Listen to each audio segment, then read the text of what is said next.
स्वागत है आप सभी का आज की ये वीडियो में। आज की ये वीडियो काफी ज्यादा बेहतरीन होने वाली है। वीडियो पसंद आए तो कृपया लाइक और कमेंट कर दिया करें, साथ में सब्सक्राइब करना ना भूलें। जैसा कि गाओ चोंगकोंग ने बताया था, सभी इन्वेस्टिगेशन टीम के अपनी अपनी जिम्मेदारियां होती हैं। जोंग कह रहे थे सौभाग्य से समुद्र जम चुका है और हो सकता है कुछ म्यूटेटेड क्रिएचर होंगे जो ज्यादा पावरफुल नहीं होंगे, और ये भी बात है कि समुद्र के अंदर डरावने म्यूटेंट्स जरूर होंगे, लेकिन मुझे उम्मीद है कि समुद्र की जानवर जमीन पे आकर परेशानी पैदा नहीं करने चाहिए। जोंग आगे पूछ रहे थे, और दूसरी जांच टीमों का स्थिति क्या ऐसे ही है? गाओ चोंगकोंग बता रहे थे हर किसी की अपनी परेशानियां होती हैं। उन्होंने ज्यादा विस्तार से नहीं बताया। जोंग को ये एहसास हो गया कि ये एक सीक्रेट बात है, इसलिए बाहरी लोगों को बताया नहीं जा सकता। आखिरकार जोंग अभी तक ब्लिज़र्ड सिटी का नियमित कर्मचारी नहीं बना है, इसीलिए वह सावधानी पूर्वक किसी भी बात को बता रहा था। ड्रिंकिंग अभियान लगभग 3 घंटे तक चली। जोंग कमांडर जूजेंग को कॉल करते हैं और वह बता रहे थे, मैं तियानाई सिटी अपने शहर अपने दोस्तों से मिलने के लिए जाना चाहता हूँ। कमांडर जूजेंग कह रहे थे, ठीक है, लेकिन आपको जल्दी से जाना होगा और फिर वापस आना होगा, क्योंकि रिकॉग्निशन टीम के वापस आने के बाद हमें ज्यादा वक्त नहीं लगाना है। हमें तुरंत नेक्स्ट फाइट शुरू करनी होगी, और आपके बिना एक्लिप्स के टीम मेंबर का खात्मा नहीं हो सकता।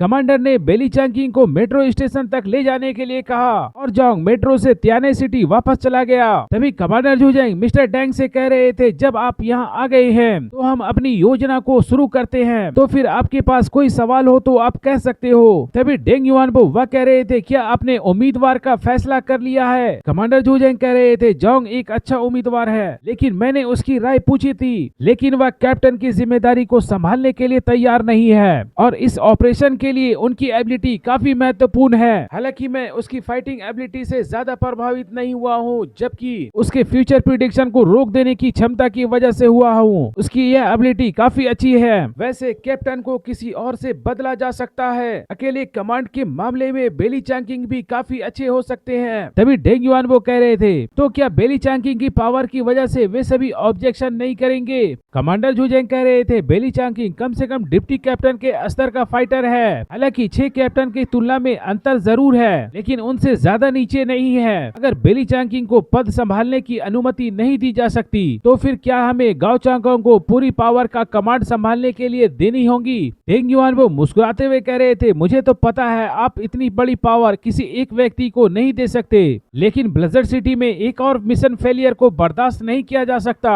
अगर एक बार और मिशन फेल होती है तो आपको पता है परिणाम कितना ज्यादा घातक होने वाला है। कमांडर सोच रहे थे, अगर हमारा मिशन एक बार और फेल हो जाता है तो जियांगनाम क्षेत्र के कमांडर के पोस्ट से हमें किसी भी हाल में इस्तीफा देना होगा। तो फिर क्या हम लोगों के पास में कोई दूसरा रास्ता नहीं है? हम लोग यही चाहते हैं कि गाओ चोंगकोंग के पास में इतनी बड़ी पावर हो। डेंग युआनबो कह रहे थे, मेरी राय में जोंग सबसे अच्छा उम्मीदवार है। उसने कैप्टन का पद को रिजेक्ट कर दिया, और मेरा मानना ये है कि लेकिन आपने जो उसे कीमत पेश की वह उसे प्रभावित करने के लिए पर्याप्त नहीं था। कमांडर जूजेंग कह रहे थे, मैंने जो उसे कीमत पेश की है वह कम नहीं है। मैंने उनसे कहा था कि आप ब्लिज़र्ड सिटी का ऑफिशियल इन्वेस्टिगेशन टीम का कैप्टन बन सकते हो, और ब्लिज़र्ड सिटी का ए लेवल मटेरियल सप्लाई का आनंद ले सकते हो। वेपन वेयर हाउस तो आधिकारिक तौर पे आपके लिए खुले हैं। ये पहले से ही बहुत ही ज्यादा हाई लेवल ट्रीटमेंट है। अगर ये मुसीबत का टाइम नहीं होता तो उसके पास तो इतना अच्छा मौका नहीं होता। तभी डेंग युआनबो कह रहे थे, कमांडर जूजेंग आप एक सैनिक हो, आपको बिजनेस करना नहीं आता।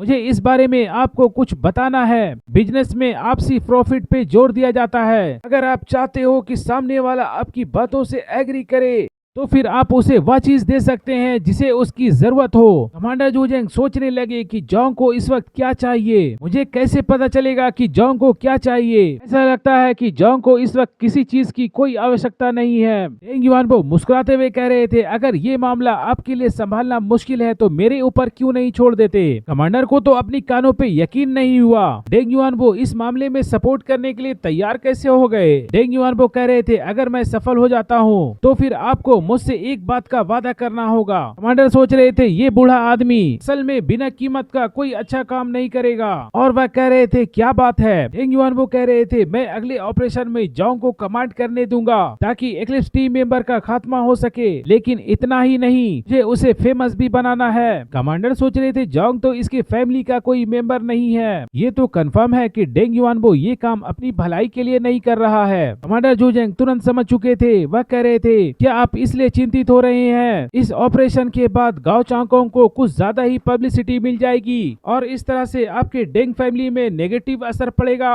डेंग युआनबो ने इसका सीधा जवाब नहीं दिया, बल्कि वह ये कह रहे थे, कमांडर जुजेंग, मुझे ये नहीं लगता कि आप चाहते हैं आपके सब ऑर्डिनेट्स बहुत ही ज्यादा सफल हो जाएं, इतना ज्यादा कि वह आपकी भी वैल्यू ना करे और आपको भी आंख दिखा सकते हो। तभी कमांडर कह रहे थे, लेकिन आप किसी भी स्थिति में देखें, गाओ चांगकोंग कैप्टन बनने के लिए ज्यादा उपयुक्त है। कि ये सच है कि जोंग ने पिछले बार काफी अच्छा योगदान दिया था। ये तो उनकी व्यक्तिगत ताकत और उनके अच्छे भाग की वजह से हुआ। उन्होंने लिया होंगली के अवसर का लाभ उठाया कि वॉइस कैप्टन लिया होंगली ने तो उसे आधा जख्मी कर दिया था। हालांकि कमांडर जुजेंग जोंग को टीम लीडर बनाने के लिए कुछ ज्यादा उत्सुक नहीं लग रहे थे। डेंग युआनबो कह रहे थे, युवा लोग इस मामले में थोड़ा इमेच्योर जरूर हो सकते हैं, उन्हें तो बस थोड़ी सी गाइडेंस प्रोवाइड करने की जरूरत है। हमें युवा लोगों को एक्सपीरियंस गेन करने देना चाहिए, हमें टैलेंट को जल्दी से ट्रेन करने की जरूरत है, हमें युवा लोगों को अपॉर्चुनिटीज देना चाहिए। तभी कमांडर जुजेंग कह रहे थे, मैं इतना ज्यादा बूढ़ा नहीं हुआ हूँ, लेकिन आपकी बातों पे थोड़ा विचार करना चाहिए। डेंग युआनबो के चेहरे पे मुस्कान थी। वह कह रहे थे, ठीक है, इस स्थिति में मैं जोंग को समझाऊंगा।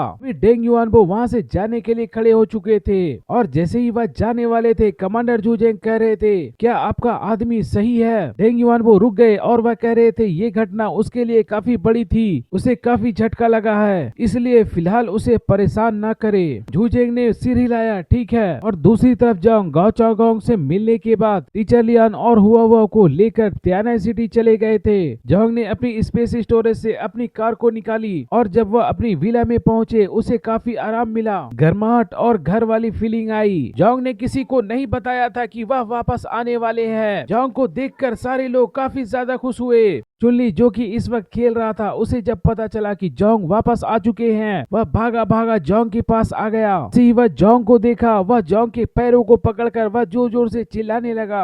वह कह रहा था, बॉस, आप इतने लंबे समय से क्यों नहीं आए? जब आप घर पे नहीं थे, मैं तो पूरी दिन चिंतित रहता था। जोंग इसकी डरी हुई एक्टिविटी को देखने के बाद कह रहे थे, तुम अब भी पहले की तरह ही डरपोक हो। तियानाई शहर में तो कुछ नहीं हुआ, तुम्हें किस बात का डर है? फैटीजू अपने आप को शांत करते हुए कह रहा था, हाँ, तियानाई शहर में तो कुछ नहीं हुआ, लेकिन क्या उस एरिया में कुछ नहीं हुआ है? उसने जिस ओर इशारा किया वो उस ओर जियांगनिंग सिटी थी। हालांकि वह सैकड़ों किलोमीटर दूर था, लेकिन फिर भी उसका असर, उसका प्रभाव तियानाई सिटी में भी महसूस किया जा सकता था। हालांकि जोंग ने शिकिंग को तो बताया था इक्लिप्स के टीम मेंबर के बारे में और डेथ ऑफ लव के बारे में, और उसे ये भी कह दिया था कि विला में किसी को न बताए। लेकिन ये डेथ ऑफ लव का विस्फोट का इम्पैक्ट इतना ज्यादा था कि तियानाई शहर से भी इसे महसूस किया जा सकता था। जोंग कह रहे थे, फैटीजू, आपको चिंता करने की जरूरत नहीं है, हर कुछ अपने कंट्रोल में है। जोंग ने जब कमरे के अंदर में देखा तो शिकिंग और डॉक्टर किरण नहीं थी, साथ में अंकल यू भी दिखाई नहीं दे रहे थे। और जोंग पूछ रहे थे, वे लोग कहाँ हैं? फैटीजू बता रहे थे, अंकल यू फिलहाल ऊपर वाली फ्लोर में मुक्केबाजी का अभ्यास कर रहे हैं। वह कह रहे थे, इससे अपनी एबिलिटी में सुधार हो सकती है। और डॉक्टर किरण इस वक्त अस्पताल में होंगी, मुझे नहीं पता वे लोग इस वक्त क्या कर रहे हैं। कह रहे थे, ठीक है, मैं ही उनसे मिलने के लिए चला जाता हूँ। जोंग सोच रहे थे, मुझे नहीं पता इस वक्त डॉक्टर किरण क्या कर रही होंगी। बाहर से पानी की तरह का साउंड क्यों आ रहा है? बहुत सारा पानी का आवाज आ रहा है। क्या वह तैराकी अभ्यास कर रही है? जोंग सोच रहे थे, अगर मैं इस दरवाजे से अंदर जाता हूँ तो मैं उसे किस हाल में देखूंगा। जैसा कि जोंग घर पे नहीं थे, अब वह घर आए हैं, उनके दिमाग में सिस्टम करने का मन हो रहा था। वह डॉक्टर किरण को एक मस्त लुक में देखने का इमेजिन कर रहे थे, इस वजह से उसके गाल भी लाल हो रहे थे। वह काफी मुस्कुराते हुए उस डोर को ओपन कर रहे थे। वह कह रहे थे, किरण, क्या तुम यही हो? लेकिन जोंग जैसे ही सामने की ओर देखते हैं, वह काफी ज्यादा शौक में थे। वह तुरंत चिल्ला पड़ते हैं, शिकिंग, क्या हुआ? शिकिंग को बांध दिया गया था। ऐसा लग रहा था कि शिकिंग के साथ काफी ज्यादा टॉर्चर हुआ है। कोई भी शख्स किसी को ऐसी हालत में देखेगा तो वह जरूर डर जाएगा। कि वीडियो तो यहीं तक थी। आप भाइयों से गुजारिश है, वीडियो पसंद आए तो कृपया लाइक और कमेंट कर दिया करें, साथ में सब्सक्राइब करना ना भूलें।